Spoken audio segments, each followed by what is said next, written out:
babaleka ney'thixo zikalabayo. Ngiyakhumbula le nto leyo. Babaleka nani? Yeah. Wamgijimisa uLabane hayi ngoba afuna uJakobe but afuna iy'thixo zabo ey'baleke nabafazi bakhe. So you can imagine that ukuthi-ke uma uJakobe afike emfuleni ukube wababamba abafazi bakhe uNkulunkulu abengekele.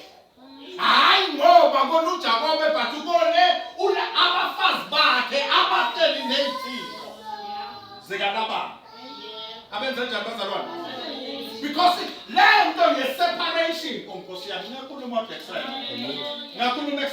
Le nto ye-separation asikali namuhla. Kunabantu vele kufanele baphume kithi. Ngoba uNkulunkulu usenze sabangcwele. Usenze sabanjani bazalwane? Usenze sabanjani? Le gama elithi abantu abangcwele lisho ukuthi-ke